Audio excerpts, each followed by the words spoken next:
Salut à tous, aujourd'hui on se retrouve en intérieur vu le temps. Je vais vous faire une petite vidéo pour vous donner des trucs et astuces pour descendre plus vite. Donc pour améliorer vos positions, pour voilà, prendre confiance et lâcher un peu les freins. On arrive presque aux 1000 abonnés, donc merci à tous. N'hésitez pas à partager les vidéos, à liker, à commenter. Donc avant ça, vous allez vérifier, je vais vous mettre là ou là, je ne sais plus où ça s'affiche. Déjà, réglez votre poste de pilotage pour avoir un grip maximal sur l'avant, parce que souvent c'est le problème, on perd le grip de l'avant, c'est ce qui nous empêche d'aller vite. Je vous mets aussi le lien pour régler vos suspensions comme il faut, un début de piste pour régler vos suspensions, parce que ça aussi c'est un peu décisif. En général, on roule avec trop de rebond par exemple, et du coup le grip n'est pas top. Je vais vous mettre aussi le lien pour les positions de passage dans un virage. J'avais fait une vidéo là-dessus.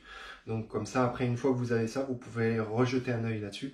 Ça vous aidera à passer plus vite en virage. La majeure partie du temps, en descente, chez les pratiquants, la majeure partie du temps, on voit des positions comme ça. Voilà. Donc ça, c'est de la défensive. Ça évite de passer par devant. Mais c'est pas du tout une position adaptée pour rouler vite. Donc on va commencer par le bas. Déjà, donc pour ceux qui roulent en pédale plate, on va mettre la voûte plantaire sur la pédale. On évite de rouler sur la pointe.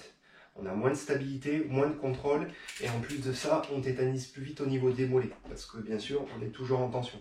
Alors que sur la voûte plantaire, on est plus à la verticale et on sollicite moins les mollets, et aussi les quadriceps et les ischios.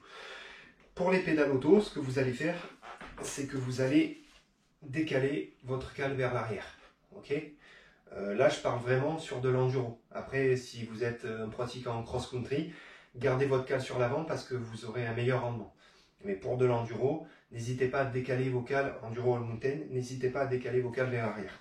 Après, au niveau des jambes, au lieu d'être comme ça, là, stressé et tendu, déjà, on va se détendre parce qu'il faut savoir que smooth is fast, donc plus on est souple, plus on est détendu, plus on va aller vite. C'est peine les jambes. Donc au lieu d'être comme ça, déjà on va ouvrir ses genoux. Vous voyez? Là je parle que du bas pour l'instant, on verra le haut après. On ouvre ses genoux.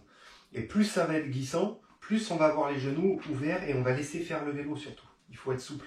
Il ne faut pas essayer de bloquer le vélo. Il faut que le vélo il vive entre vos jambes. Okay, c'est lui qui va aller chercher le grip et vous êtes là simplement pour ajouter du poids. Après, au niveau du centre de gravité, donc évidemment, on va essayer d'abaisser au maximum le centre de gravité. Donc déjà, on a la selle en bas. J'en vois trop qui ont des selles télescopiques et qui roulent en descente avec la selle télescopique en haut. Vous avez une selle télescopique, appuyez dessus et baissez-la. Arrêtez de rouler selle en haut, c'est horrible. Même en cross-country, aujourd'hui, la selle télescopique, elle s'est imposée. C'est pas pour rien.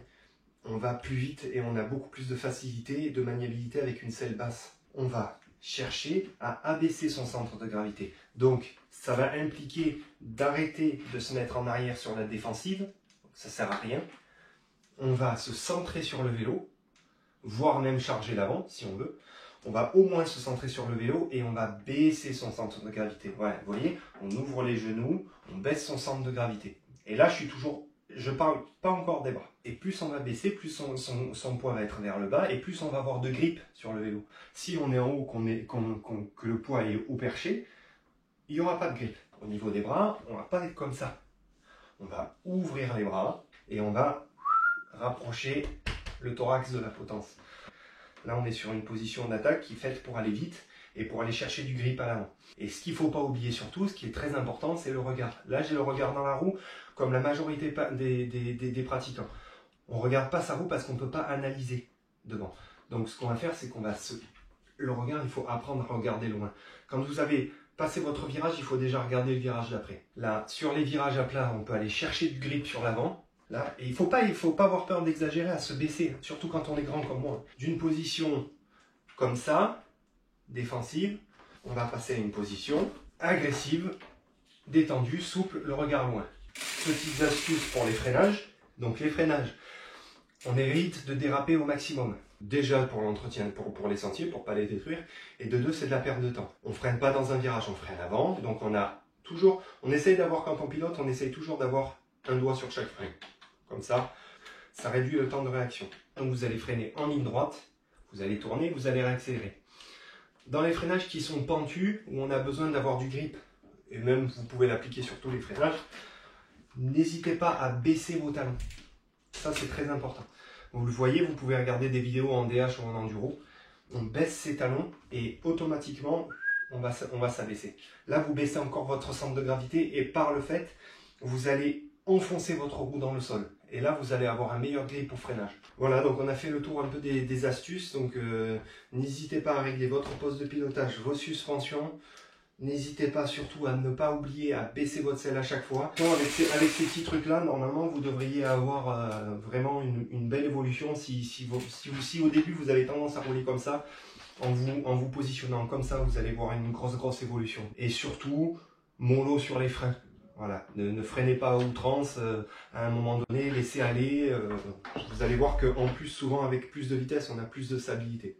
Ne cherchez pas à aller vite au début. Concentrez-vous sur la position, si vous avez beaucoup de choses à modifier par rapport à ça, concentrez-vous sur les positions et après vous irez vite. On ne peut pas aller vite, on ne peut pas courir sans avoir appris à marcher. Donc apprenez à marcher et après vous courez. Donc vraiment prenez le temps, j'insiste, prenez le temps de vraiment bien vous rappeler. Moi ce que je fais quand j'analyse quelque chose de nouveau, je me parle à haute voix sur le vélo. Donc en me parlant à haute voix, j'arrive à modifier les trucs. Si je me parle pas, j'arrive pas à modifier. Donc ça peut être une petite astuce. Voilà, j'espère que ce petit tuto vous a servi et puis on se retrouve pour la prochaine. En espérant qu'on puisse un peu rouler et prendre un peu du bon temps. Ciao!